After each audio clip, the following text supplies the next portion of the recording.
untuk mengawalinya kita akan bernyanyi dari Kusembahkan Tuhan. Mari kita merenungkan kata-kata puji-pujian ini, kata penyembahan. Kusembahkan Tuhan. Dua ya. Kusembahkan Tuhan, bagikanlah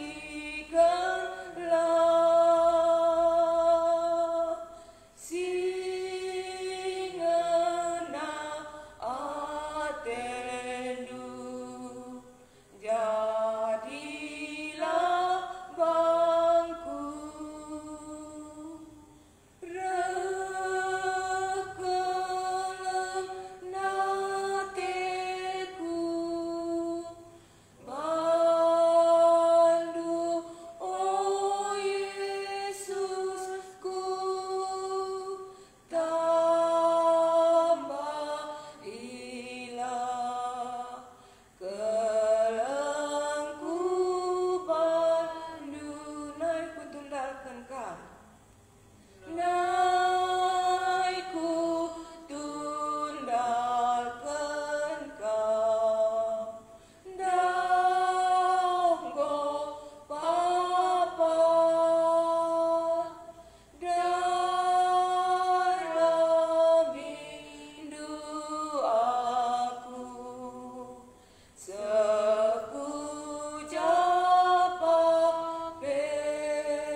sekali nari alu pusuh tasyaku isi kelengi ia silayani ia.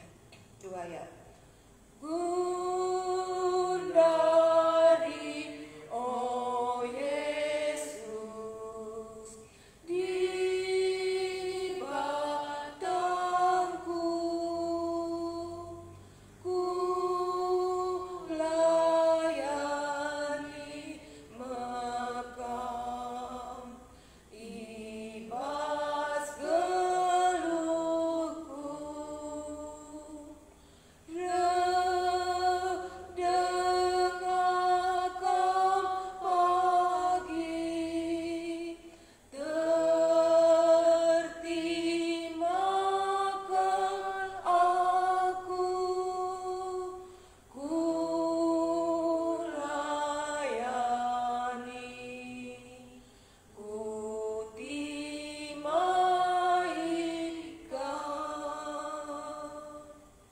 Diteruskan sekolah jemaat tak.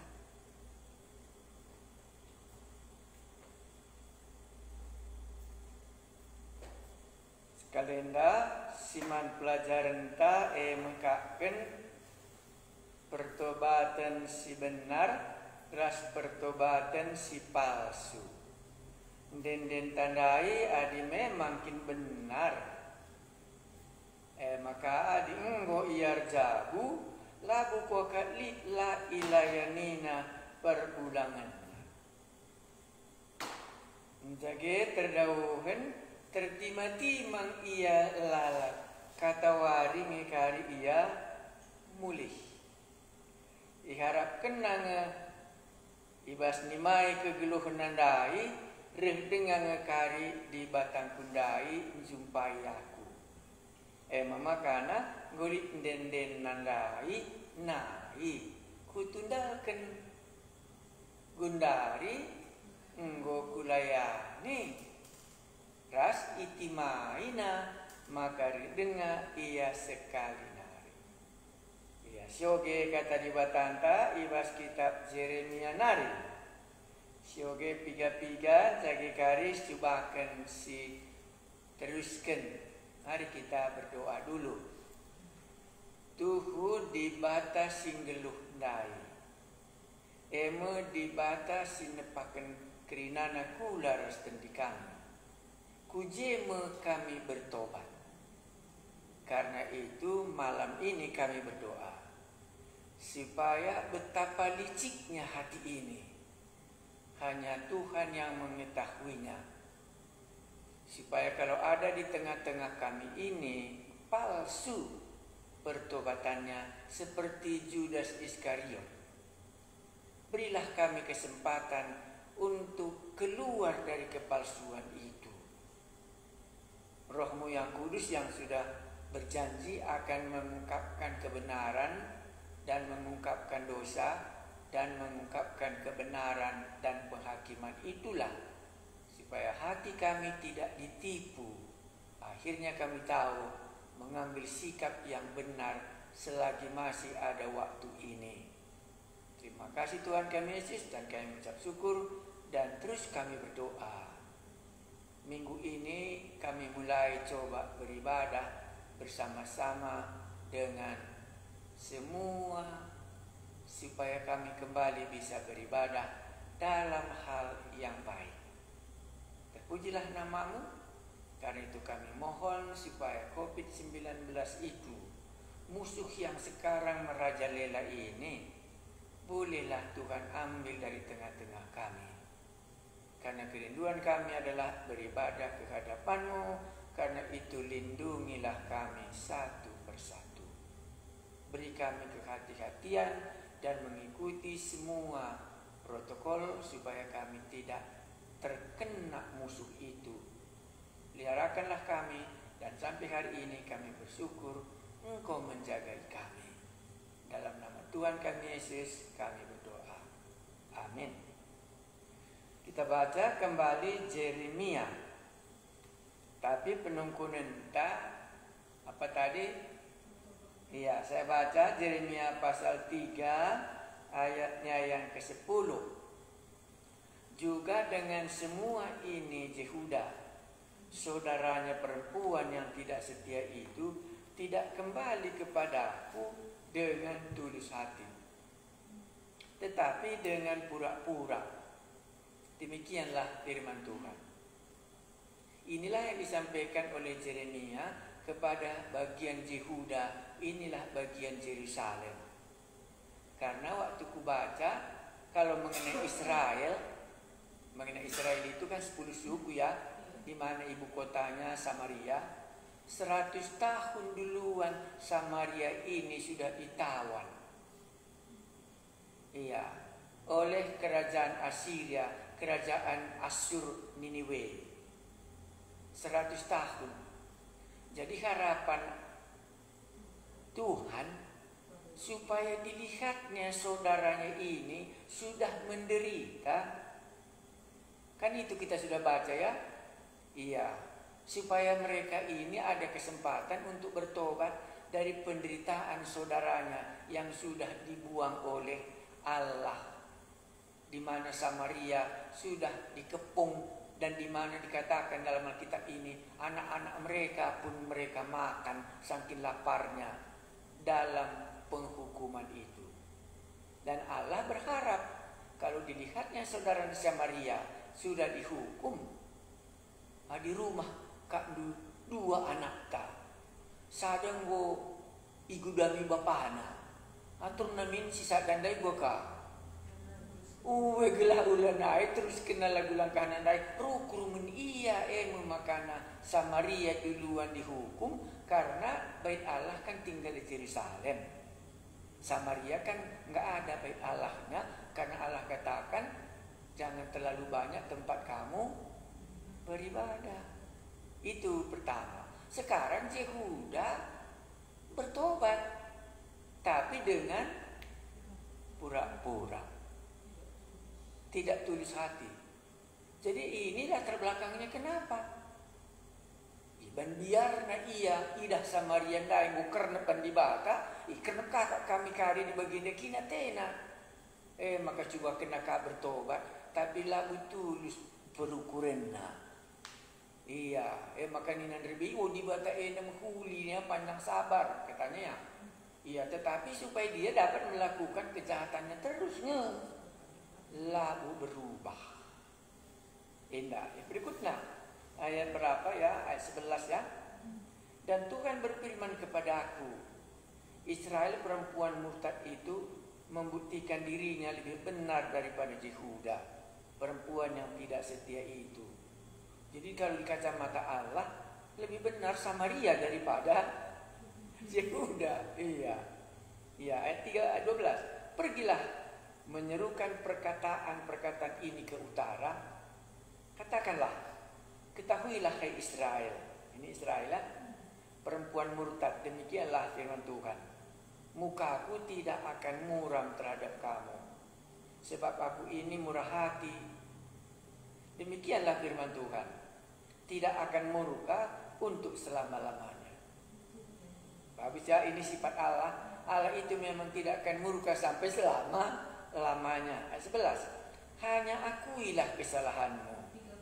Ayat 13. Hanya akuilah kesalahanmu bahwa engkau telah mendurhaka.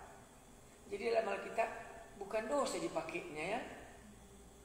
Ya, lebih gampang mungkin manusia mendurhaka daripada berdosa. Makanya dipakai Alkitab di sini, akuilah bahwa engkau telah mendurhaka terhadap Tuhan Allahmu.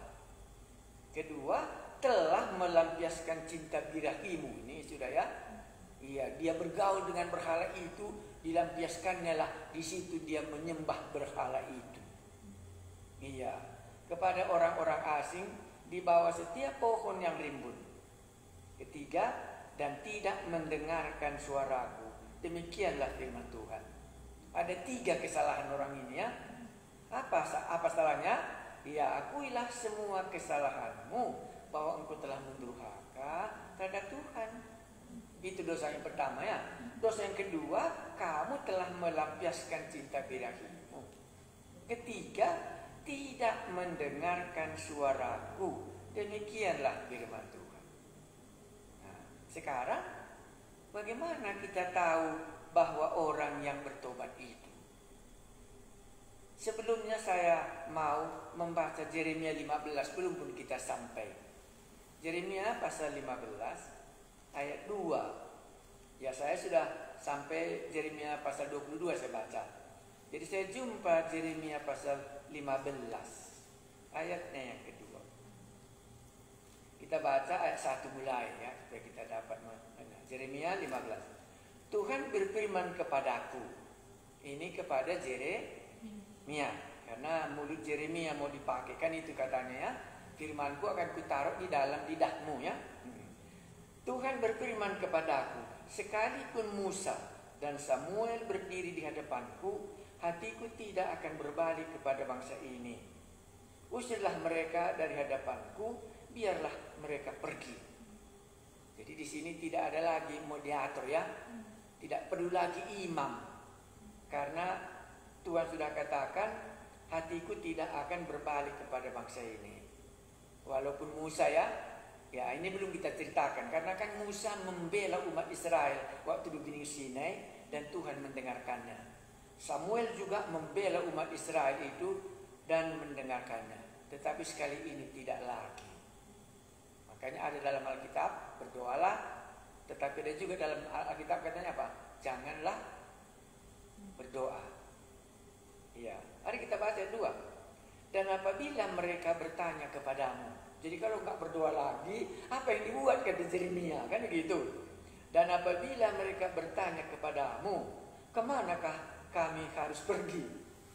Jadi Yeremia ditanya orang itu, kalau memang demikian kemana lagi kami bisa pergi?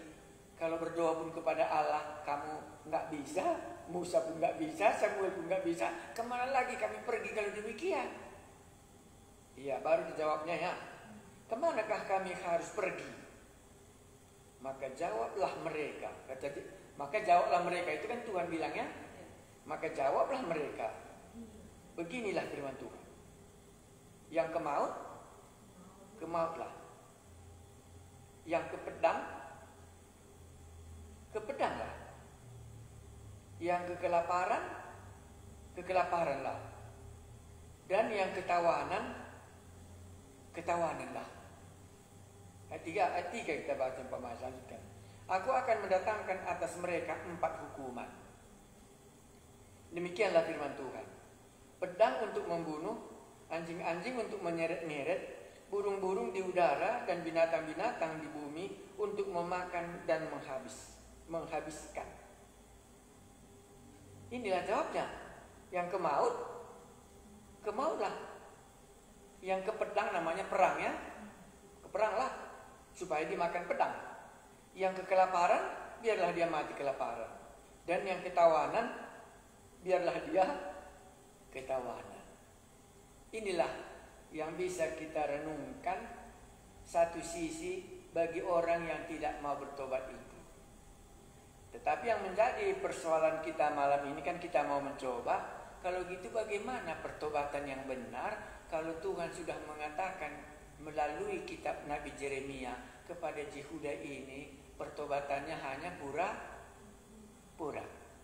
Mana tahu kita juga masa sekarang ini dalam gereja bisa juga hal ini yang kita alami.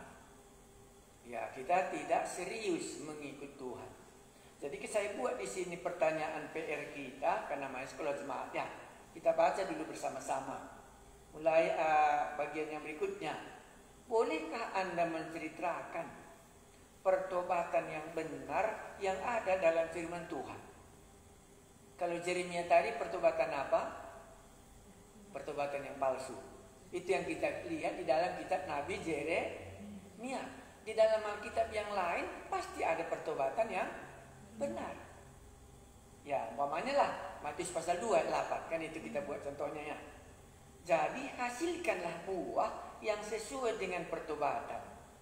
Jadi pertobatan ada buahnya yang baik.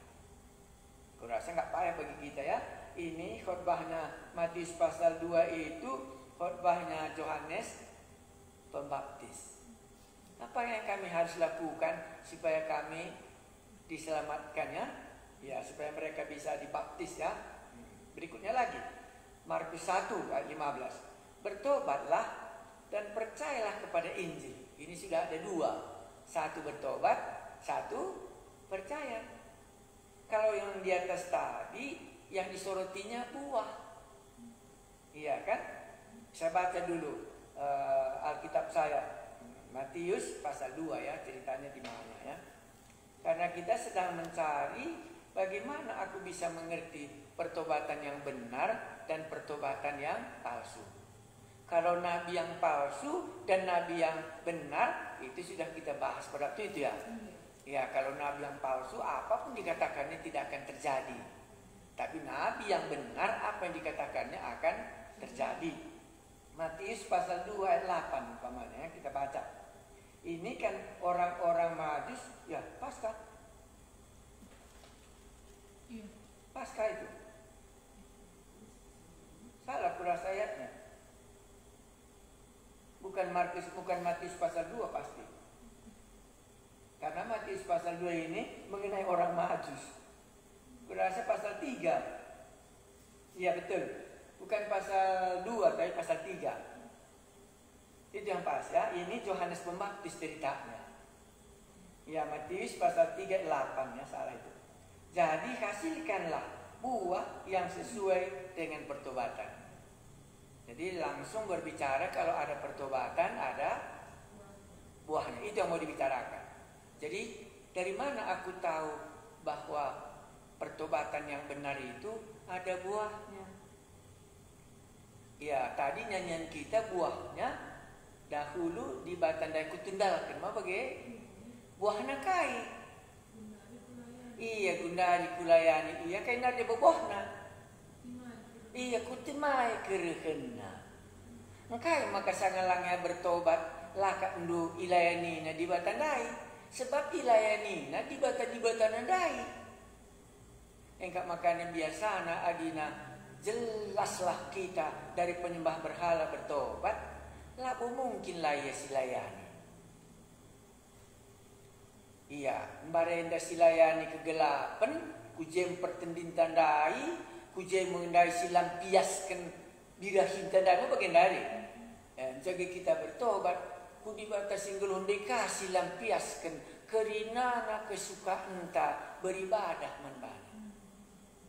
Jaga berdoakan merincuh kita nimai iya. Ban jumpa kari lanai bo aku irawaina. Adi sanga kita nembah berhalandai bicara jumpa gia. Makanya lik buahna. Udah kari kita silap adeku ngemasuk kundai. Makanya katakan nandai kau sekali nari. Waduh mak. Jadi hasilkanlah buah yang sesuai dengan pertobatan. Jadi dilit pertobatan litnya kepeken buah na ijanari de ia bertobat. Engkau katakan dia bertobat labu kan dulayanina adi sangambarenda rimo mukure sada subit betu kurunang. Apalagi ka belum sawirna be kering-keringnya sada subit lo kam nadali. Tapi jege ia bertobat lalit buahna. Engkau palsu udah kari la kam kusurga maksudku. Engkau bagi kata jerinya ndai sia-sia ngkala enda labo setulus hatina kata.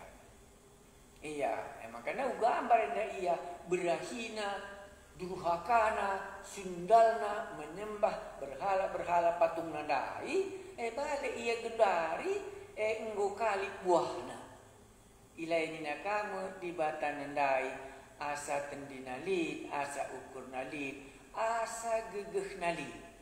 Adi barenda ilainina kange aduh memukur nepe lakabo tukur nasi macik-macik si menjilena kange ilainina kagundari ngolit buah na pertobatan dai.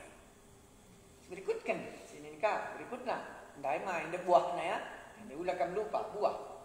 Markus 15. Markus pasal 1 ayat 15. Eka buahna.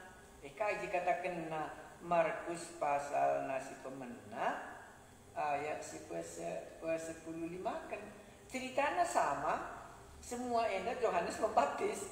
Iya, tapi si kata kena berbeda mah. Saya bacakan Markus 1 ayat 15. Iya. Katanya, waktunya telah genap, berarti sudah hampir sampai ya, dekat. Waktunya telah genap. Kerajaan Allah sudah dekat. Bertobatlah. Bertobat artinya tadi kena sila mahulia kap di bata, pindah iaku lebih-lebih di bata ya. Tadi orang ini akuilah kesalahanmu karena tadi ya. Iya, tinggalkanlah tingkah lakumu yang jahat itu. Jangan lagi kau menyembah kepada batu-batu itu dan kepada pohon-pohon rimbun kan itu di dalam apa ya? Di sini juga sama. Ya, kerajaan Allah sudah dekat, Allah akan memerintah gitu ya. Dan percayalah kepada Injil. Ini dua. Iya, satu bertobat, meninggalkan yang tidak berkenan di hadapan Allah. Satu lagi ada percaya kepada Injil itu. Injil yang ini pasti kita katakan apa? Kerajaan Allah sudah dekat. Iya, itu dulu. Jadi saya baca di sini. Bertobatlah dan percayalah kepada Injil. Karena percaya kepada Tuhan Yesus, mereka meninggalkan berhalanya. Itu alasannya. Kisah Rasul 19 ayat 18 sampai 20. Ya, maka Makanya kita bilang tadi, mari kita coba cari pertobatan yang benar yang ada di dalam Alkitab. Mari kita baca Kaindai. Iya, Kisah Rasul ya. Iya, ini pasti bagaimana jemaat Efesus ya. Iya, jemaat Efesus itu Kisah Rasul 19 ya. Ayatnya 10 loh ya. Ya, 18. Mari kita lihat, kita sedang mencari pertobatan yang benar ya. Ayat 18. Saya baca dari ayat 17 supaya kita tahu ceritanya. Hal itu diketahui oleh seluruh penduduk Efesus. Berarti cerita ini di kota Efesus berdirinya nanti jemaat Efesus. Jadi orang-orang Efesus ini beginilah ceritanya dia bertobat. Baik orang Yahudi maupun orang Yunani. Maka ketakutanlah mereka semua dan makin masyhurlah nama Tuhan Yesus. Banyak di antara mereka yang telah menjadi percaya. Jadi Efesus banyak yang menjadi percaya. Jadi bertobatlah dan percayalah kepada Injil. Banyak di antara mereka yang telah menjadi percaya datang dan mengaku di muka umum. Tadi kan, akuilah segala kesalahanmu. Mengaku di muka umum bahwa mereka pernah turut melakukan perbuatan-perbuatan seperti itu. Seperti itu yang mana? 19 ya. Banyak juga di antara mereka yang pernah melakukan sihirnya, itu dilakukannya. Ataupun yang di atas bisa mengumpulkan kitab-kitabnya lalu membakarnya di depan mata semua orang. Nilai kitab-kitab itu ditaksir 50.000 uang perak. Dengan jalan ini makin tersiarlah firman Tuhan dan makin berkuasa. Apa buahnya orang ini? Pertobatannya dari mana? Dari ilmu sihirnya, dari pelampiasan birahinya kepada berhala. Ya, dalam hal inilah mereka bertobatnya dan percayanya dia kepada Tuhan Yesus. Sudah, itu apa lagi? Selesai? Iya, ada buahnya. Iya, karena dulu pun ada hartanya. Iya, ada hartanya berhalanya ini. Iya, dibakarnya dikatanya berapa tadi? 50.000 uang perak katanya. Dulu kan uang perak ya. Entah berapa pun nilainya itu menurut kamu. Tapi waktu aku baca tadi satu buku dikatakannya nilai yang dibakar orang ini pada waktu itu $10.000 katanya. Iya, jadi $10.000 itu kalau dikalikan sekarang ya kurang lebih itu 150 juta. Iya. Dan lebih ukur entah. Iya. Jadi engkai maka yang tadi sudah dikatakan hasilkanlah buah pertobatan. Lang mabancam daya kena. Mabancam dia beri kena mankala miskin. Entah banci bana jadi reban rumahnya. Makanya 50.000 uang perak ini dalam buku itu dikatakannya itu kurang lebih $10.000. Itu 150 juta. Iya. Inilah jemaat Efesus berdirinya. Iya. Syukuri lebih. Engkai maka yang git. Ya, bicara kita bagenggit ni kat kita. Bancing yang kan kali rumah maksudku. Rugi akak du. Lalak pepulung du. Iya. Nintang kita bertobat. Karena selokan ka Tuhan Yesus percaya ke kita. Tapi hendak ulah kusuk. Inilah makanya waktu ku baca ini. Kenapa lah Yohanes Pembaptis ini katakan. Hasilkanlah buah pertobatan. Bertobatlah dan percayalah kepada Injil. Sebab melalakan kerikala. layak nggih dia bertobat, tapi layak percaya pada Yesus. Iya. Maka laidah ia percaya dan lain. Iya. Jadi kalaulah Tuhan Yesus berjalan-jalan ke rumah kita sesuai dengan kitab Nabi Jeremia itu. Iya. Temui nangkadu kita dengan tulus hati, dengan tidak berpura-pura. Kurasa itulah membuktikan jemaat Efesus bertobatnya dengan tidak berpura-pura.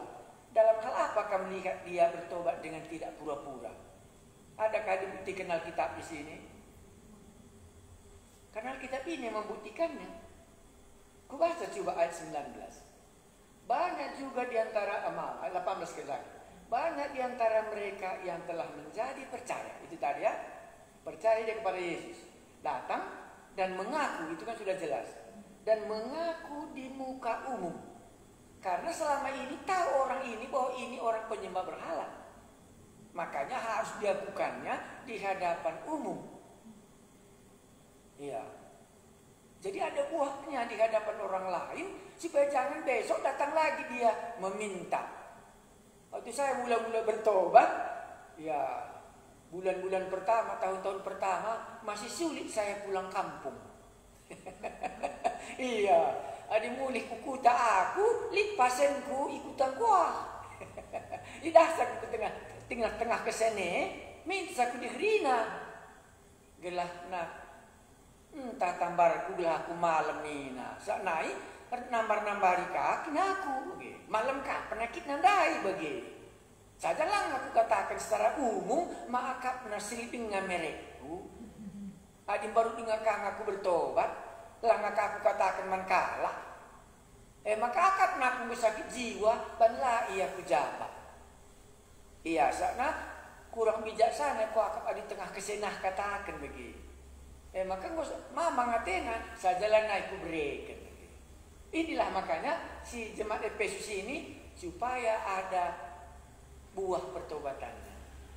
Nama kayak gini dari, iya datang dan mengaku di muka umum bahwa mereka pernah turut berperbuatan-perbuatan seperti yang di atas, di mana roh jahat tadi anak-anak Skewa ya 15. Banyak juga di antara mereka yang pernah melakukan sihir, itu kuasa gelap ya. Mengumpulkan kitab-kitabnya lalu membakarnya di depan mata semua orang. Ini juga buahnya supaya orang lain tahu bahwa dia sudah.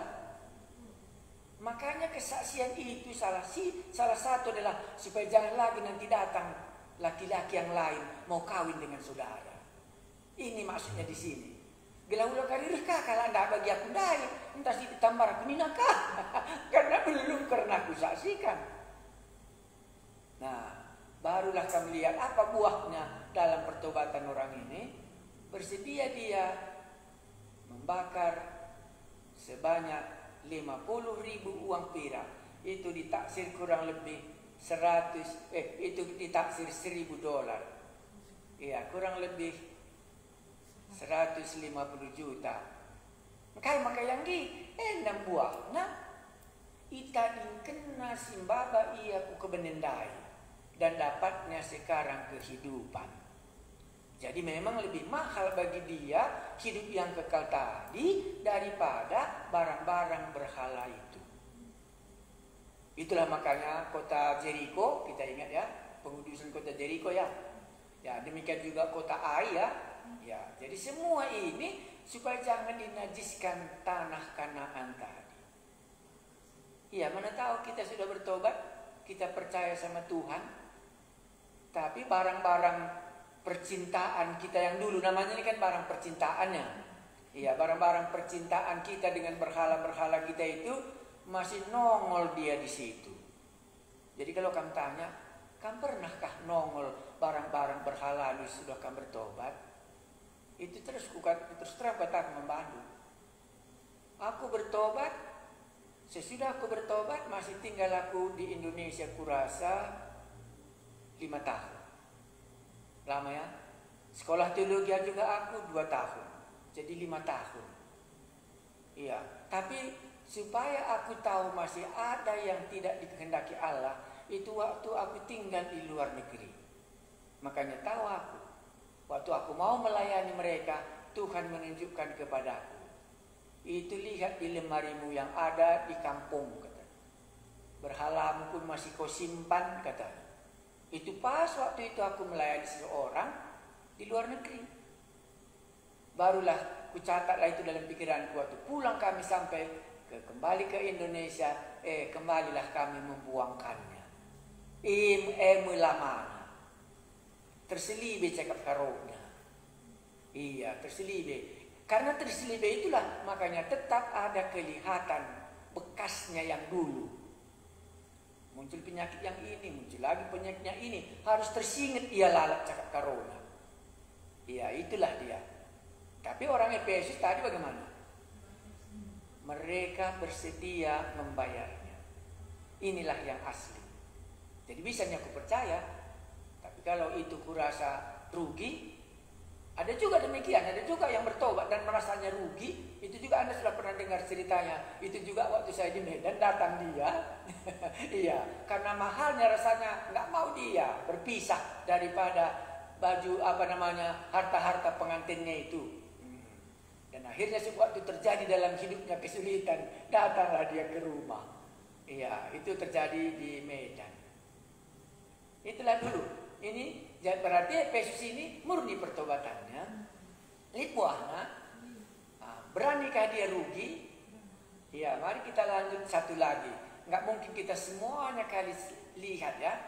Ya, di bawahnya itu ada satu lagi. Kalau Paulus berat kali ya. Tadi Paulus nggak usah kita bahas, nanti Anda akan memberikan jawabannya. Mari kita lihat Lukas 19. Iya, ini buah pertobatan Sakeus. Coba Anda ceritakan. Iya, mari kita lihat Sakeus. Itu pertobatannya kan benar ya? Iya, itu pertobatannya benar. Lukas pasal 19 ya. Ya.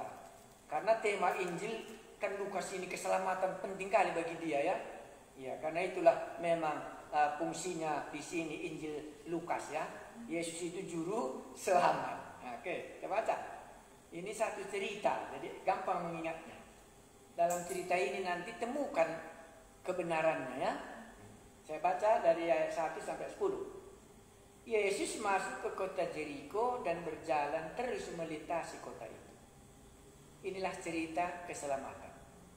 Pertama, harus Yesus datang. Kan begitu ya. Tadi mereka harus percaya kepada Injil. Tanpa Injil bertobat tidak ada gunanya. Kan gitu ya. Nah makanya ayat 1 ini kata yang paling penting. Yang lupa orang senantiasa mengkhotbahkannya. Iya, Yesus masuk ke kota Jeriko. Ini kata yang paling penting supaya terjadi keselamatan. Iya, tapi orang jarang kali mengkhotbahkan. Pokok nomor 1 keselamatan Sakeus ada di dalam tangan Yesus. Dia melintasi kota Jeriko ya. Yesus masuk ke kota Jeriko dan berjalan terus melintasi kota itu. Di situ ada seorang bernama Sakeus, kepala pengunjung kaya, dan ia seorang yang kaya. Inilah latar belakangnya. Ia berusaha untuk melihat orang apakah Yesus itu. Ada kerinduan bertobat. Ada kerinduan percaya. Ya. Ia berusaha untuk melihat orang apakah Yesus itu. Tetapi ia tidak dapat berhasil karena orang banyak. Sebab badannya pendek. Ini halangannya. Ya.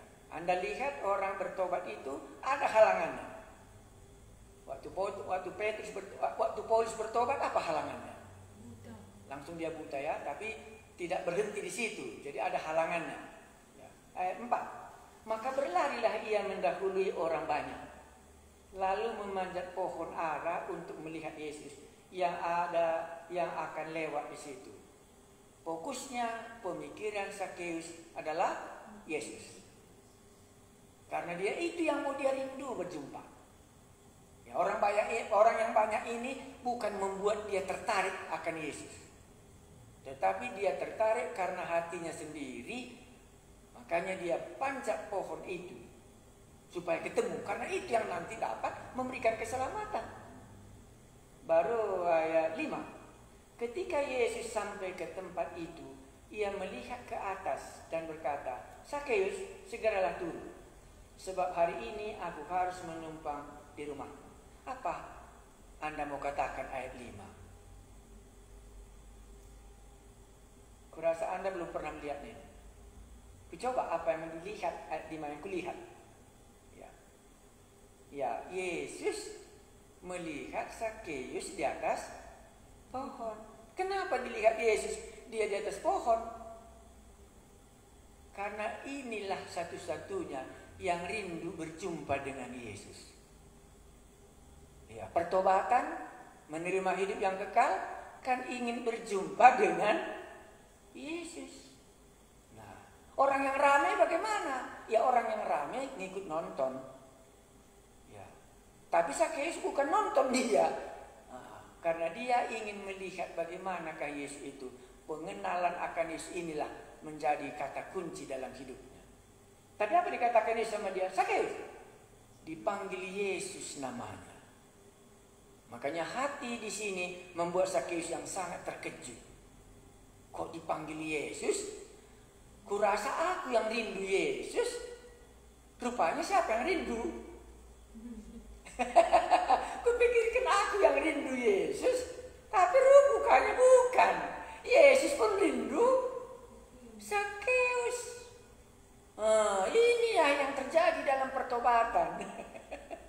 Iya, kita pikir Sakeus merindukan Yesus, tapi Yesus pun merindukan Sakeus.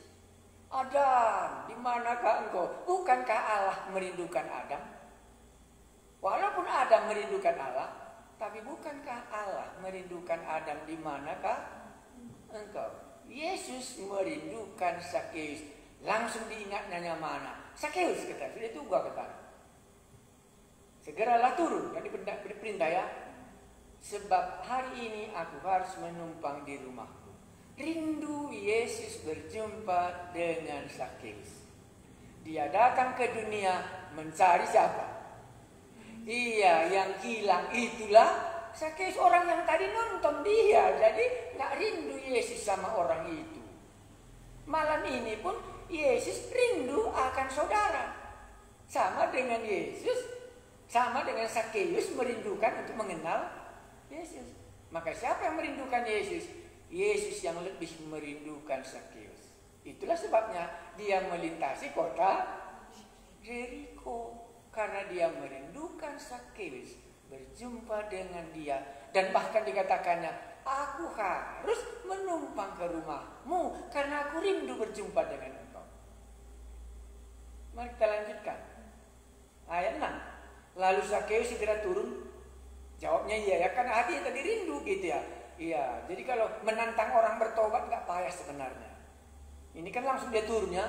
Iya. Lalu Sakeus segera turun dan menerima Yesus dengan sukacita. Dari tadi gak sukacita Sakeus. Ya, kita belum menceritakannya ya, kenapa kita tidak tahu. Tapi dia menerima Yesus dengan sukacita. Orang Efesus tadi dengan sukacita percaya sama Yesus. Berani dia bayar 150 juta. Ini dia di sini yang kita akan renungkan. Aku pun rindunya, tapi jangan dipegang itu. Aku pun rindunya, tapi jangan dipegang di dalam lemariku itu. Itu nggak boleh siapapun pegang. Nah, ini berhalanya di dalam. Iya, kalau itu nrekuhi pegang, kami nendek jeremiandai yang ke maut. Pergilah ke maut, yang ke pedang pergilah ke pedang, yang kelaparan pergilah ke kelaparan. Inilah firman Tuhan sama dia. Tetapi bagi Sakeus karena dia rindu, Tuhan Yesus juga rindu. Inilah makanya terjadi sesuatu. Mari kita lihat, makanya langsung dapat Sakeus. Lalu Sakeus segera turun. Belum pun turun saja dia sudah diakhiri dengan sukacita. Iya kan? Iya. Segera turun, sebab hari ini aku harus menumpang di dalam rumahmu, pencipta langit dan bumi. Wah, menumpang di rumah Sakeus. Kenapa dia tidak bersukacita? Iya, kalaulah satu saja presiden, aku mau numpang di rumahmu katanya, kurasa semua 5 menit bersih semua sudut-sudutnya pun bersihkan semua karena seorang pemimpin negara singgah di rumah kita. Ini pencipta langit dan bumi, makanya sukacita dia.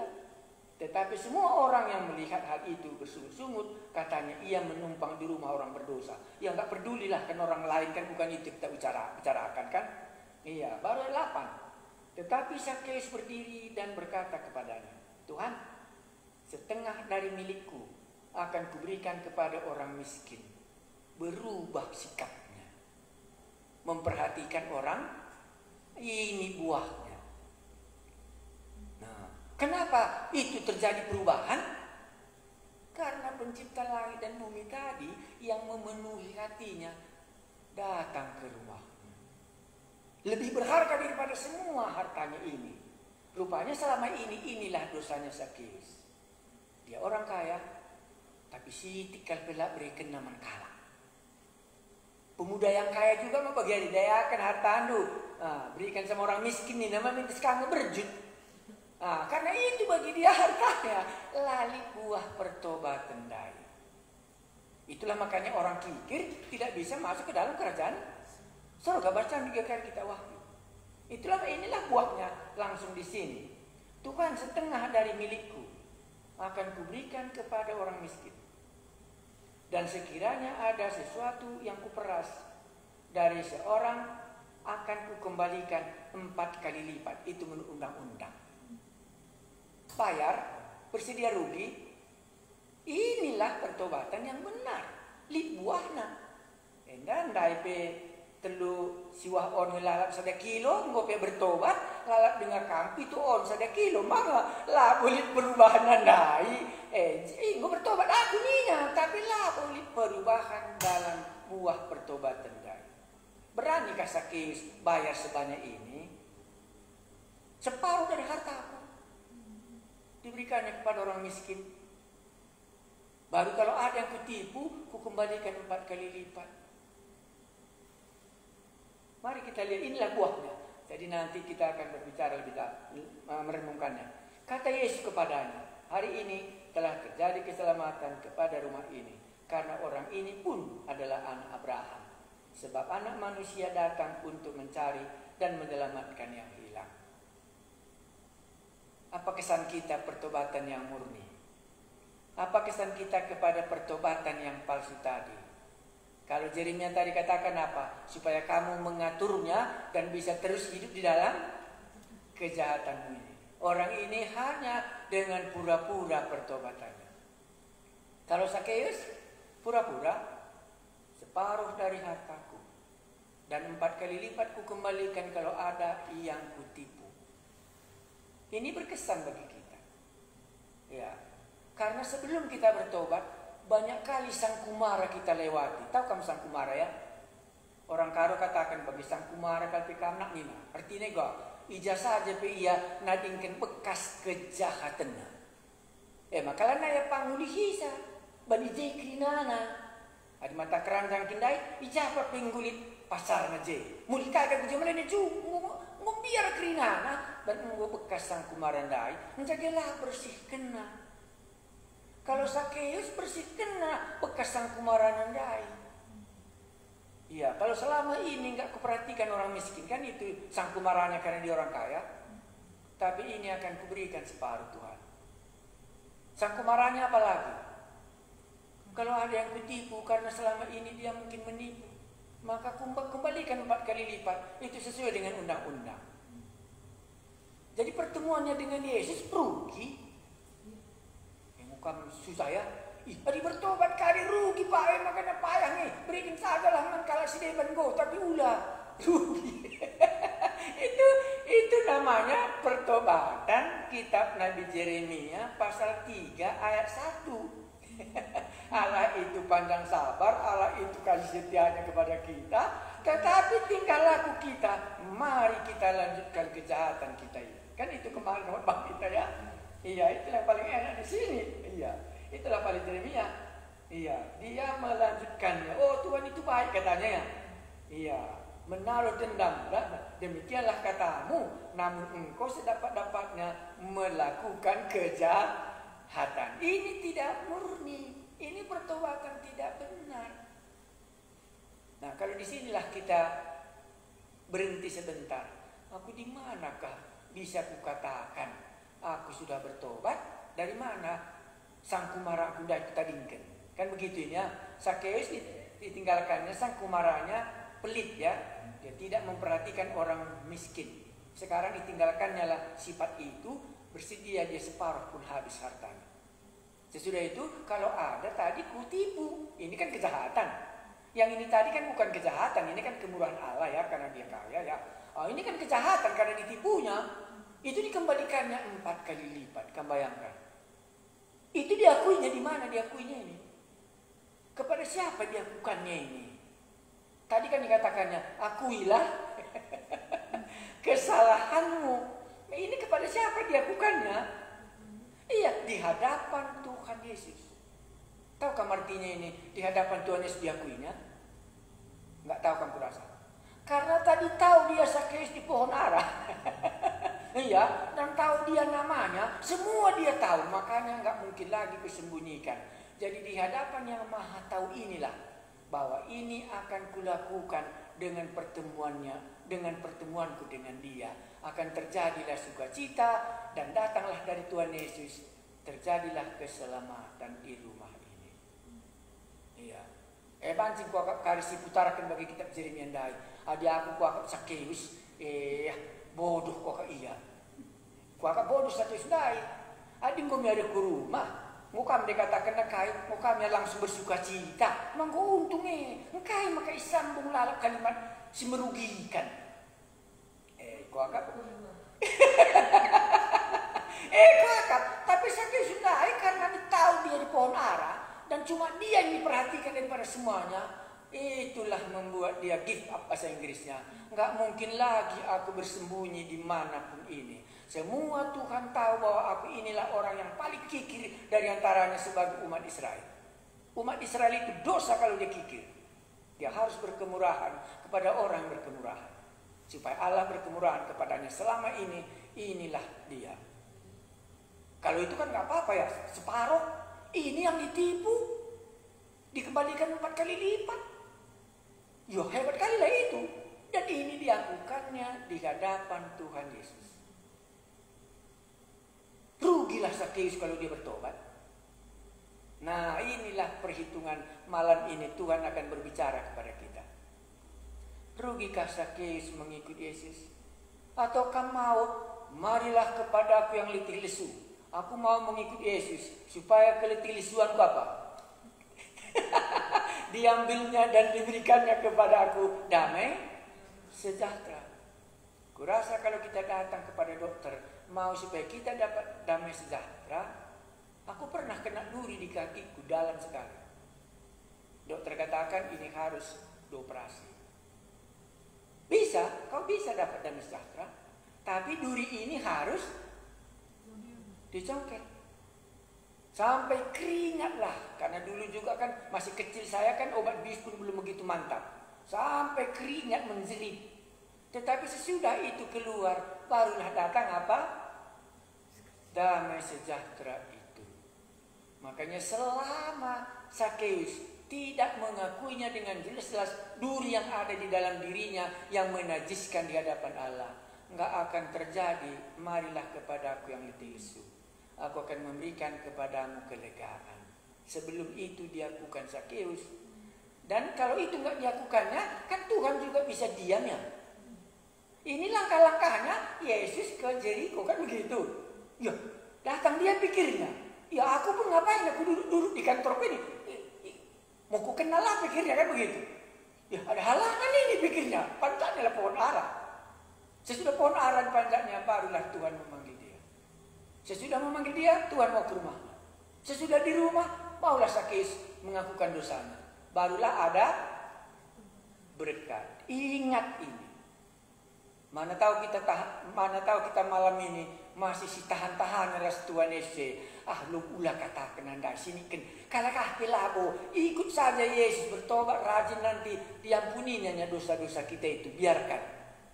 Tapi enggak pernah nanti datang perkataan Tuhan Yesus. Hari ini terjadi keselamatan di rumah ini. Ini buah pertobatannya Zakheus. Mungkin hari Minggu aku sambung khotbah ini. Ya, hari Minggu mungkin ku sambung khotbah yang belum selesai di bawahnya. Iya. Mari kita berdoa. Kami mengucap syukur kepadamu Allah kami. Allah yang mengunjungi Zakheus yang begitu baik. Allah yang mengunjungi kota Efesus. Dan kami malam ini duduk di hadapanmu. Begitu liciknya hati. Tidak ada yang bisa tahu kecuali Allah sendiri. Berbicaralah Tuhan kepada kami, supaya benar kami tahu bahwa kami bertobat yang benar. Ada buah dihasilkan dari pertobatan itu. Ada kepercayaan bahwa Yesus akan memelihara hidup, walaupun semua diserahkan kepadanya. Tuhan, hamba ini berdoa supaya Roh-Mu yang kudus menjamah hati kami satu persatu, supaya jangan nanti sama dengan kitab Nabi Yeremia, yang ke maut-mautlah, yang ke perang-peranglah, dan kepada yang kelaparan-kelaparanlah. Keselamatan tidak menjadi bagian mereka lagi.